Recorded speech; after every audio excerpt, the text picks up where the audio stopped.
Milliy qadriyatlarimiz, mehr-oqibat va insonparvarlik tamoyillari mujassam bo'lgan muborak Qurbon hayiti munosabati bilan viloyatimizda turli xayriya va ijtimoiy ko'mak tadbirlari tashkil etildi.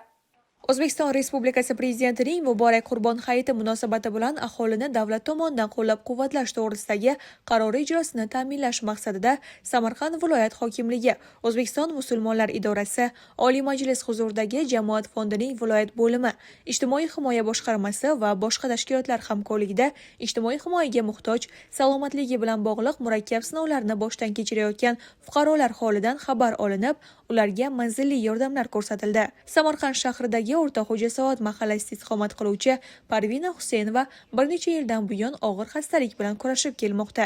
Qurbon hayiti munosabati bilan ushbu fuqaroga davolanish uchun maxsus vaucher topshirildi. Mazkur amaliy yordam nafaqat moddiy ko'mak, balki inson dardi bilan yashash, fuqarolarning hayot sifatini yaxshilash va ularga ma'naviy dalda berishga qaratilgan e'tibor ifodasidir. Tadbir davomida mutasaddi tashkilotlar vakillari tomonidan fuqaroning salomatligi, mavjud ehtiyojlari va kelgusida ko'rsatiladigan qo'shimcha ijtimoiy xizmatlar yuzasidan ham suhbatlar o'tkazilib, davolanishi uchun yo'llanma berildi. Shuningdek, Samarqand shahridagi Motret mahallasida istiqomat qiluvchi Gulmira Akram va xonadoniga ham tashrif buyurilib, oilaning ijtimoiy holati o'rganildi hamda zarur ko'mak masalalari muhokama qilindi. Birlik mahallasida yashovchi ikkinchi guruh nogironligi bo'lgan fuqarolar Bektosh Rustamov va Sitora Hamroyevalar holidan ham xabar olindi.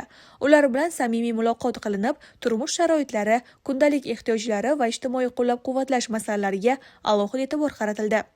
Mahallamizda ijtimoiy reyestrda turgan kam ta'minlangan oilalarga mana shunday yordam beryaptilar. Bizlar minnatdor, bizlar prezidentimizdan ularga katta rahmat.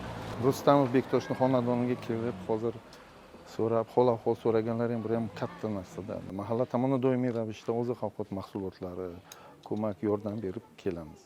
Qurbon hayiti munosabati bilan tashkil etilgan ana shunday xayriya tadbirlari jamiyatimizda mehr-oqibat, hamjihatlik va insonparvarlik tamoyillarini yanada mustahkamlashga xizmat qiladi.